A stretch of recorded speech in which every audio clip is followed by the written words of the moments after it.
Assalamualaikum warahmatullahi wabarakatuh. Ketemu lagi kita dengan mata pelajaran instalasi tenaga listrik dengan KD 3.2.3 menerapkan standar acuan gambar rancangan instalasi tenaga listrik. Kemudian perancangan instalasi tenaga listrik satu fasa. Bersama dengan Ibu Huriyatul Rahmi dan Wardaningsi.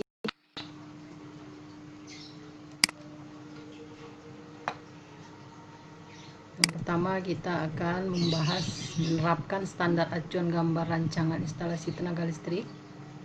Yang pengetahuan dan keterampilannya menggambar instalasi tenaga listrik satu fasa.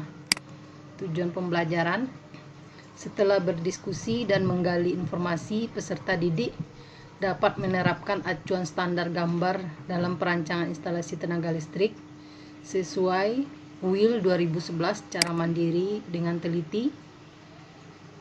Kemudian melalui praktikum, peserta didik diharapkan mampu merancang gambar instalasi tenaga listrik satu fasa sesuai PUIL 2011 secara ketentuan desain instalasi listrik.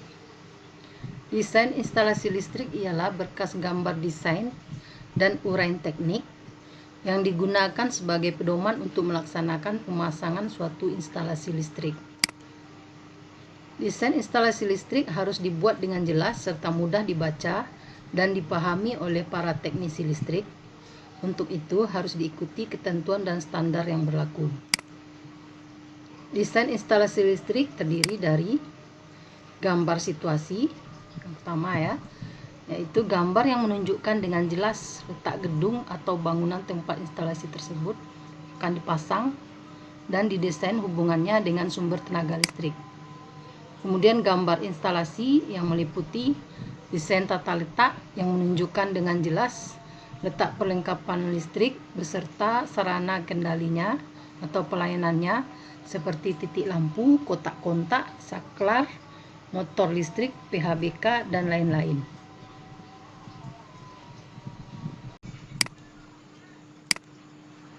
Gambar situasi atau denah ini yang menunjukkan letak kamar, ruang tamu, ruang keluarga, kamar mandi, ruang makan atau dapur, dan teras belakang, teras depan beserta ukurannya, panjang dan lebarnya. Kemudian di mana letak posisi pintu kamar mandi, letak antara stop kontak dengan saklar itu dekat ke pintu, dan lampu di tengah posisinya. Nah, ini menunjukkan gambar situasi atau denah. Kemudian ini yang ada garis-garis antara lampu TL dengan lampu TL ini menunjukkan diagram garis tunggal atau diagram satu garis. Kemudian ini ke KWH atau MCB, ini ke saklar seri, kemudian terhubung semuanya dari lampu stop kontak didekatkan dengan saklar tunggal. Gambar instalasi atau gambar pengawatan, ini dia. Itu pada lampu pijar ini terdapat dua kabelnya, itu kabel fasa dan kabel netral. Kemudian untuk saklar seri, ini saklar seri untuk menghidupkan lampu di ruang keluarga dengan dapur ini. Nah, ini fasanya 2, netral 1, yang disebut dengan gambar pengawatan. Berapa banyak kabel yang dilalui di dalam pipa ini.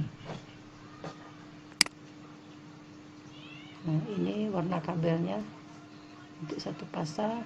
Itu kalau warna coklat itu kabel rangkaian kontrol. Kemudian untuk netral biru, dan untuk AD itu kuning. Kalau untuk 3 fasa itu fasa 1 coklat, R, S, hitam, T abu-abu. Ini gambar instalasi untuk gambar pemipaan. Nah, jadi supaya terlindung, kabelnya dimasukkan ke dalam pipa. Ini TDOS, kotak sambung. Kemudian ada roset. Nah, jadi tidak boleh melakukan penyambungan di dalam pipa. Jadi kita lakukan di dalam kotak sambung. Jadi untuk melindungi kabel, gunakanlah pipa. Di mana posisi pemipaannya dijelaskan pada gambar pemipaan ini. Kita lanjut. Desain hubungan perlengkapan listrik dengan gawai pengendalinya seperti hubungan lampu dengan saklarnya, motor dengan pengasutnya, dan dengan gawai pengatur kecepatannya yang merupakan bagian dari sirkuit akhir. Gambar hubungan antara bagian sirkuit akhir tersebut dalam butir B dan PHBK yang bersangkutan ataupun pemberian tanda dan keterangan yang jelas mengenai hubungan tersebut. Tanda ataupun keterangan yang jelas mengenai setiap perlengkapan listrik. Kemudian diagram garis tunggal yang meliputi diagram PHBK lengkap dengan keterangan mengenai ukuran dan besaran pengena komponennya. Keterangan mengenai jenis dan besar beban yang terpasang dan pembagiannya. Pembumian sistem dengan mengacu kepada 312.2. Kemudian ukuran dan jenis konduktor yang dipakai itu SNI 0225.2201147 dari 639. Gambar rinci meliputi perkiraan ukuran fisik PHBK, cara pemasangan perlengkapan listrik, cara pemasangan kabel, cara kerja instalasi kendali. Dengan catatan gambar rinci dapat juga diganti atau dilengkapi dengan keterangan atau uraian. Kemudian perhitungan teknis bila dianggap perlu yang meliputi antara lain drop voltage, perbaikan faktor daya, beban terpasang dan kebutuhan maksimum, arus hubung pendek dan daya hubung pendek, tingkat pencahayaan dan keseimbangan beban.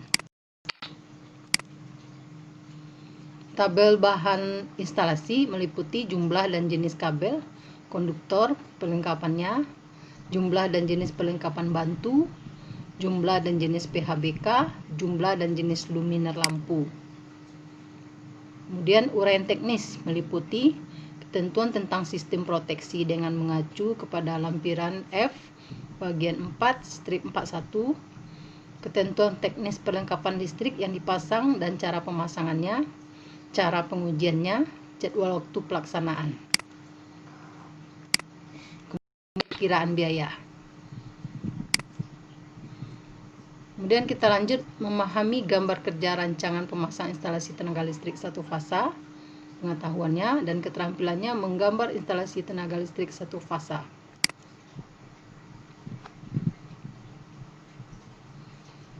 Tujuannya itu memahami tentang dasar-dasar instalasi tenaga listrik, memiliki pengetahuan dan pemahaman tentang komponen dan bahan instalasi tenaga listrik, mampu mendesain dan merancang sebuah instalasi tenaga listrik sesuai dengan persyaratan PUIL. Ketentuan umum, rancangan instalasi listrik harus memenuhi ketentuan PUIL. Rancangan instalasi listrik memperhatikan yang pertama itu keselamatan manusia dan ternak dan keamanan harta benda. Kemudian yang kedua berfungsi instalasi listrik dengan baik sesuai dengan maksud penggunaannya, serta memenuhi proteksi untuk keselamatan seperti yang telah ditentukan. Sebelum melakukan perencanaan harus dilakukan penilaian atau asesmen dan survei ke lokasi.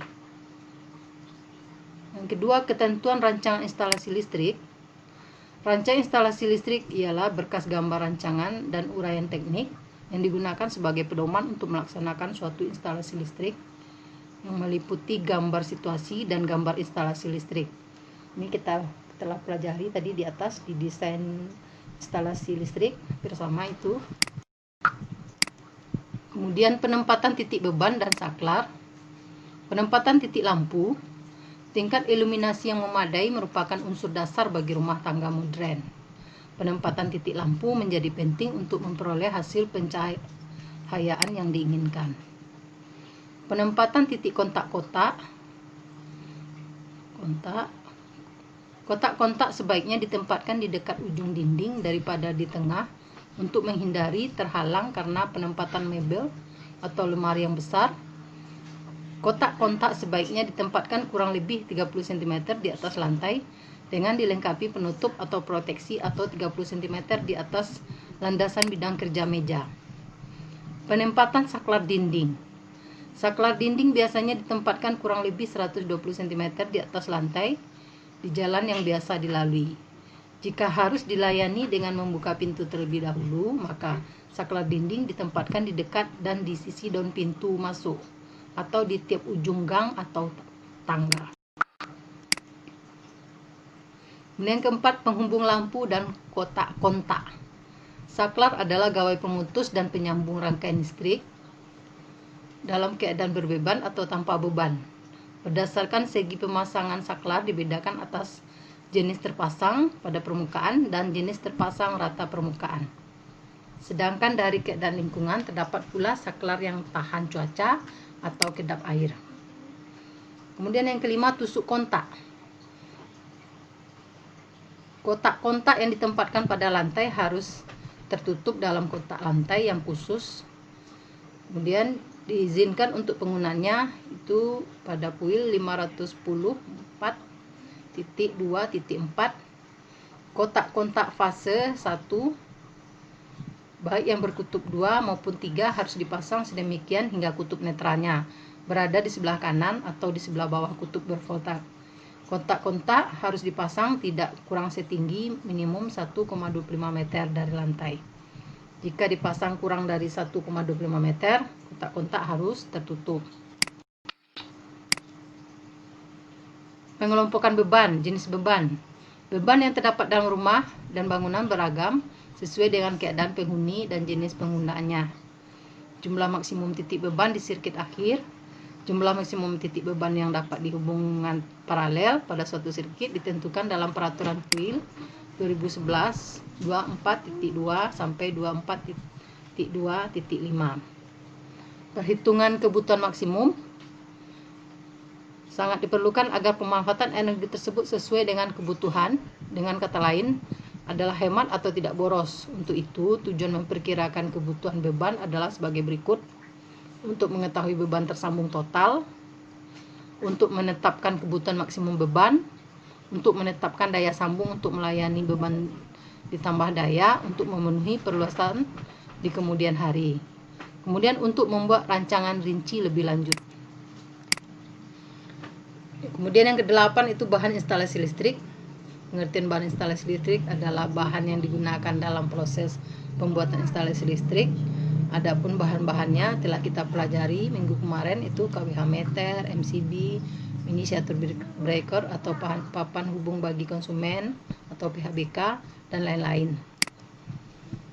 Kemudian yang kesembilan itu rekapitulasi. Rekapitulasi atau perhitungan jumlah dari komponen yang diperlukan antara lain rekapitulasi material dan harga, rekapitulasi daya atau skema bagan arusnya, rekapitulasi tenaga dan biaya. Persyaratan pemasang instalasi tenaga listrik.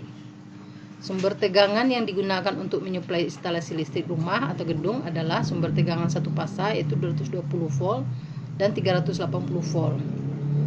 Jumlah beban untuk masing-masing fasa dalam sistem diharuskan seimbang agar kestabilan distribusi daya dapat. Pemasangan penghantar. Penghantar yang digunakan untuk instalasi penerangan adalah penghantar jenis NYA, dan untuk instalasi daya atau feeder atau pengisi atau incoming dengan menggunakan penghantar jenis NYM yang memiliki isolasi yang baik agar mudah cara pemasangan dan perbaikan pemasangan penghantar tersebut masuk ke dalam pipa instalasi. Ukuran penghantar jalur utama termasuk jalur ke stop kontak dan penghantar jalur cabang dari saklar ke lampu yaitu 2,5 mm.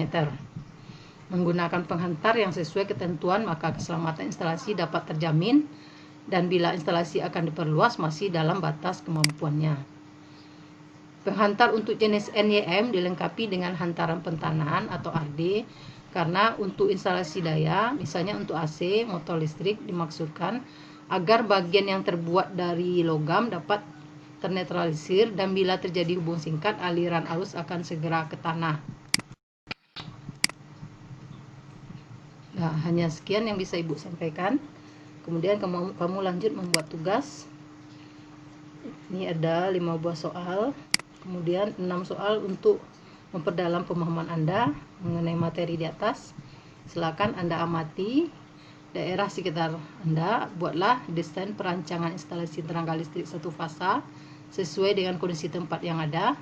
Untuk mempermudah pengerjaan, terlebih dahulu buatlah gambar situasi dan gambar instalasi listrik sesuai tempat yang Anda pilih. Selamat bekerja. Cukup sampai di sini dulu, kita sambung minggu depan.